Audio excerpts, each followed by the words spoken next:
अस्सलामुअलैकुम, मेरा नाम अफजल है और मैं आपका केमिस्ट्री का टीचर हूँ। पिछले 25 सालों से पढ़ा रहा हूँ। मेरे तजर्बे से फ़ायदा उठा लो। Class 9th chemistry chapter number 5 energetics lecture number 15, जिसमें हम डिस्कस करने लगे हैं टेक्स्ट बुक पेज नंबर 81 पर मौजूद एक्सरसाइज के शॉर्ट क्वेश्चन आंसर्स। मेरा बेटा, एक्सरसाइज लाजमी करनी है। एक्सरसाइज लाजमी करनी है वज़न कम करने के लिए नहीं, नंबर लेने के लिए। अगर आप चाहते हैं कि आपके इस साल नंबर अच्छे आए तो एक्सरसाइजेस के क्वेश्चंस लाजमी करने हैं। Exercises are not to be skipped.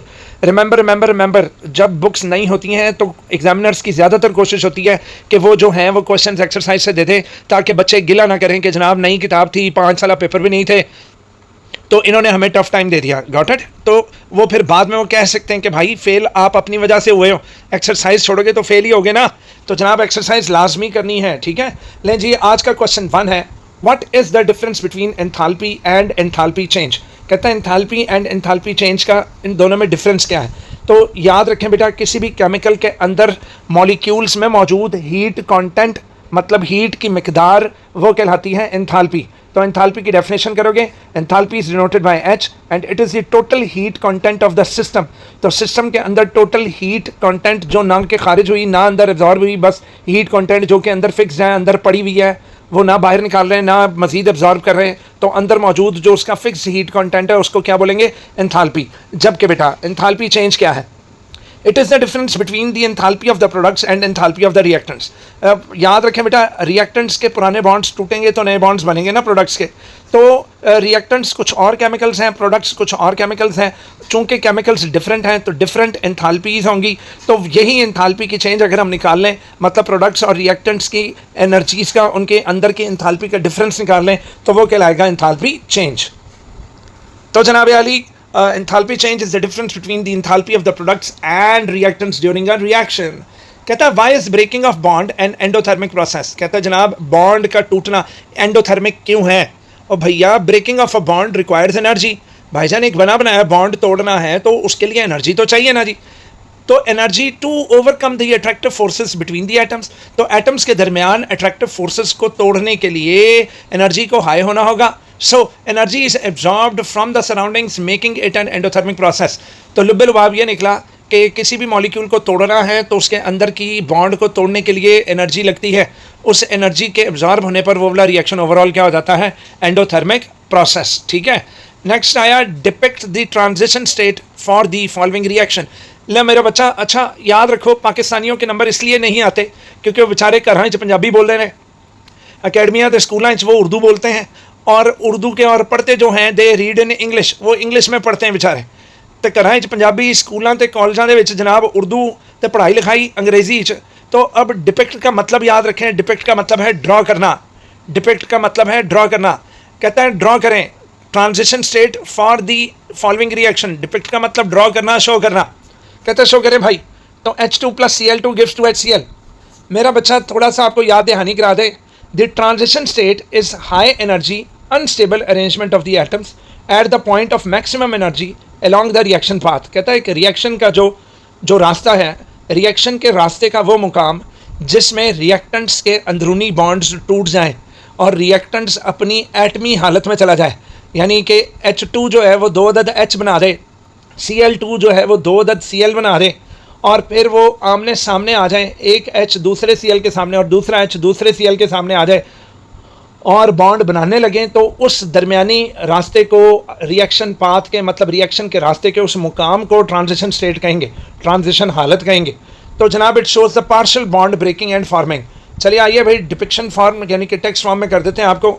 ये देखो H और H में बॉन्ड बना हुआ है, दूसरी तरफ आ जाओ Cl के अंदर भी बॉन्ड बना हुआ है। अब मैंने उस बॉन्ड को डॉटेड लाइंस में शो कर दिया, मैं बोले तो बॉन्ड टूट चुका है, H से अलहदा हो चुका है, Cl से अलहदा हो चुका है, ठीक है। ये जो 2 अदद प्लस ऊपर नीचे नजर आ रहे हैं, इन 2 अदद प्लस को डबल डैगर साइन बोलते हैं बेटा। Double dagger denotes transition state. तो ये जो डबल डैगर स्टेट है ये ट्रांजिशन स्टेट है, ठीक है। और ट्रांजिशन स्टेट के फ़ौरन बाद जो है वो एक H एक Cl से बॉन्ड बना लेगा, दूसरा H दूसरे Cl से बॉन्ड बना लेगा। आइए इसको मज़ीद क्लियरली देखते हैं। तो अगेन दोबारा देख लो, H और H में बॉन्ड प्लस Cl में बॉन्ड, ठीक है। तो जब ट्रांजिशन स्टेट आई, डबल डैगर साइन बना हुआ है, ट्रांजिशन स्टेट है, उसमें H और H के दरमियान बॉन्ड नहीं रहा, Cl के दरमियान बॉन्ड नहीं रहा, उल्टा एक दूसरे के आमने सामने आ गए। और अब जो प्रोडक्ट में जो बॉन्ड बना है वो क्या है, H और Cl के दरमियान बॉन्ड है, फिर H और Cl के दरमियान। तो double dagger sign indicates what, transition state.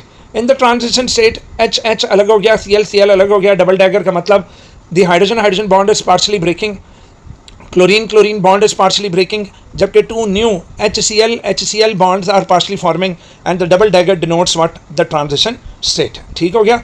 Next है जी, draw the reaction profiles for two exothermic reactions one of which moves faster than the other. मैं फिर ਤੁਹਾਨੂੰ ਕਹਿ ਰਿਹਾ, ਤੁਸੀਂ ਘਰਾਂ 'ਚ ਪੰਜਾਬੀ ਬੋਲਦੇ ਹੋ, ਕਾਲਜਾਂ ਤੇ ਸਕੂਲਾਂ 'ਚ ਉਰਦੂ ਬੋਲਦੇ ਹੋ ਤੇ ਪੜ੍ਹਦੇ ਅੰਗਰੇਜ਼ੀ 'ਚ ਹੋ, ਤਾਂ ਸਭ ਤੋਂ ਪਹਿਲੇ ਜਿਹੜਾ ਤੁਸੀਂ ਉਹ एक क्वेश्चन समझ लो। क्वेश्चन एक है, कहता है दो अदद एक्सोथर्मिक रिएक्शंस हैं, इनके रिएक्शन प्रोफाइल्स बनाएं, कहता है इनकी रिएक्शन डायग्राम्स बनाएं जिसके अंदर एक एक्सोथर्मिक तेज़ी से मूव हो जाए और दूसरा आराम से मूव हो। अब मेरा बेटा आराम से मतलब फॉर एग्जांपल देखो, आप में से दो बच्चे हैं, अच्छा अब एक बच्चा, उसको मैं कह देता हूँ कि यार तूने जाना और बाज़ार से वो सामान लेकर आना है, और दूसरे बच्चे को भी मैं सेम कह देता हूँ कि यार तूने भी बाज़ार से कुछ सामान लेकर आना है। वो आगे से पहला बच्चा कहता है कि भाईजान मैं बाज़ार जाकर चीज़ लाने का तो मुझे क्या फ़ायदा। तो मैं उसको कहूँगा कि अच्छा तेरा रिएक्शन शुरू नहीं हो रहा, कहेगा भाईजान नहीं होना। तो फिर मैंने उससे पूछा, मैं कहा अच्छा तेरे बाज़ार से सामान लाने की फ़ीस क्या होगी। उसने कहा जी आप जो पैसे देंगे उसमें 10 रुपये ज़्यादा दीजिएगा ताकि मैं अपने लिए भी कुछ 10 रुपये की कोई चीज़ ख़रीद लूँ बाज़ार से जाके। मैं कहा अच्छा रुको, मैंने दूसरे बच्चे से पूछा, मैं कहा यार तू बाज़ार से सामान ला दे। तो वो दूसरे ने कहा जी मैं ला देता हूँ लेकिन मेरी फ़ीस ज़्यादा है। मैं कहा क्यों, कहता वो 10 रुपये ले रहा है तो मैं 50 रुपये लूँगा। मैंने अपना पर्स देखा तो अंदर 10 रुपये तो आसानी से निकल आए, लेकिन 50 रुपये मुझे अरेंज करने पड़ेंगे। Got it. तो मैं कभी अलमारी देखूंगा, कभी कोई दराज देखूंगा, कभी कोई शोकेस देखूंगा, जिस तरह हम अक्सर 10-5 रुपये ढूंढते हैं कि घर के अंदर कहीं ना कहीं से मिल जाएंगे हमें। तो जरा पता ये लगा कि जो लड़का 10 रुपये लेकर काम करता था, यानी उसने बाज़ार से सामान लाना था, वो अपनी एक्टिवेशन एनर्जी 10 रुपये लेकर वो तेज़ी से सामान लेने चला गया, जबकि जिस लड़के को जिसकी एक्टिवेशन एनर्जी 50 रुपये थी, अब वो 50 रुपये अरेंज करने में टाइम लेगा और वो भी एक्सोथर्मिक होगा, मतलब लाएगा बाज़ार से सामान ही, वो भी एक्सोथर्मिक होगा, लेकिन वो एक्टिवेशन एनर्जी गैदर करने में देर लगाएगा, एक्टिवेशन एनर्जी गैदर करने में देर लगाएगा। तो मेरा बेटा ये याद रखें, जो छोटे छोटे प्रोजेक्ट्स आप करते हैं, कुछ छोटे काम कर रहे हो तो उनकी लेस एक्टिवेशन एनर्जी होती है और वो काम तेज़ी से हो जाते हैं। उनकी एक्टिवेशन एनर्जी मतलब वो वाली एनर्जी जो रिएक्शन शुरू कराने के लिए, मतलब ऊपर जो हमने को शॉर्ट क्वेश्चन किया है उसके मुताबिक वो वाली एनर्जी जो एब्जॉर्ब करके आप ट्रांजिशन स्टेट तक पहुंचते हैं और फिर फॉरेन प्रोडक्ट्स बनते हैं, वो ट्रांजिशन स्टेट तक ले जाने वाली एनर्जी जिसकी कम होगी वो वाला एक्सोथर्मिक रिएक्शन तेज़ी से हो जाएगा, और जिसकी एक्टिवेशन एनर्जी ज़्यादा होगी वो ज़रा टाइम लेगा ताकि एक्टिवेशन एनर्जी को गैदर कर सके। क्लियर हो गया। तो इसकी डायग्राम भी मैं आपको दिखा देता हूँ, पहले मैं आपको एक्सप्लेनेशन कर दूँ इसकी। तो पहले आपको एक्सप्लेन कर दूँ, both reaction start at the same energy level. देखो दोनों रिएक्शन सेम एनर्जी लेवल से शुरू होंगे, both will and at the low energy level, और दोनों की लाइंस नीचे जाकर एंड होंगी, क्योंकि जिसकी डायग्राम में जिसका ग्राफ नीचे जाता है वो एक्सोथर्मिक होता है, उसकी डेल्टा एच माइनस में चली जाएगी। So both and at the same low energy level, यानी कि सेम प्रोडक्ट्स बनाएंगे, so both are exothermic. Clear हो गया। जो स्लो रिएक्शन है ना, जो बड़ा स्लो चल रहा है, उसकी ट्रांजिशन स्टेट में जाने के लिए एनर्जी का कंटेंट चूंकि उसको ज़्यादा है, उसकी एक्टिवेशन एनर्जी ज़्यादा है, तो स्लो वाले रिएक्शन की पीक जो है वो बहुत ऊंची होगी। क्यों? क्योंकि वो एनर्जी अब्जॉर्ब करी जा रहा है, कर करके वो टॉप तक पहुंचेगा, तब जाकर जब उसके पूरे अरेंजमेंट्स हो जाएंगे फिर बेटा वो नीचे को उतरा और उसने प्रोडक्ट्स जो है वो बनाए। जबकि जो फास्टर रिएक्शन है वो आपके सामने है, उसकी एक्टिवेशन एनर्जी की अमाउंट ज़रा कम थी, तो उसकी जो पीक है वो थोड़ा कम पर जाकर जो एडजस्ट हुई है, उसकी जो पीक है वो लोअर है दूसरे वाले रिएक्शन के मुकाबले में। तो उसने फास्टर रिएक्शन ने थोड़ी सी एक्टिवेशन एनर्जी गेन की और फ़ौरन नीचे उतर गया और पता लगा कि वो रिएक्शन कंप्लीशन को पहुंच गया। तो की पॉइंट्स हमने इससे क्या सीखा कि एक्सोथर्मिक रिएक्शंस जो हैं वो products are lower in energy than the reactants. तो प्रोडक्ट्स की एनर्जी लो होती है रिएक्टेंट्स के मुकाबले में। स्पीड ऑफ रिएक्शन अगर देखें तो it is controlled by activation energy, height of the curve. तो height of the curve show करती है कि कितनी एक्टिवेशन एनर्जी जो है वो ली गई है।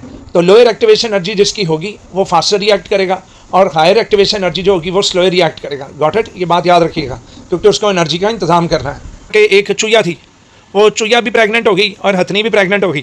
तो चुया जो थी वो हथनी का मजाक उड़ाती थी।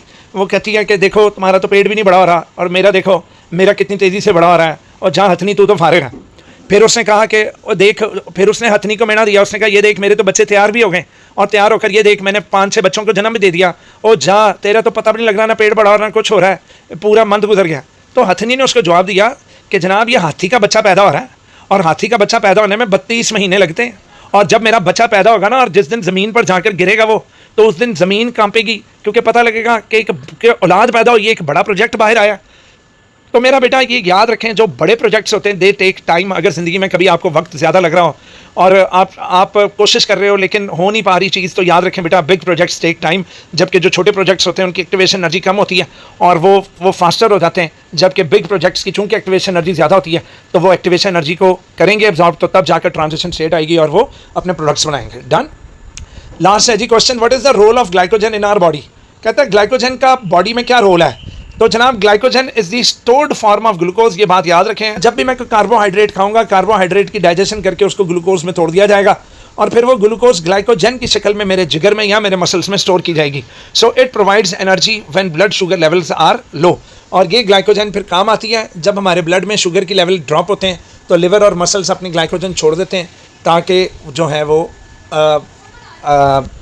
यूज़ कर सकें। ठीक है जी। लो बेटा आज के लेक्चर में इतना ही था, इजाज़त दीजिए। सर अफजल को इंशाल्लाह मिलते हैं कंस्ट्रक्टेड रिस्पॉन्स क्वेश्चंस में अगली वीडियो में। थैंक यू सो मच, अल्लाह हाफ़िज़।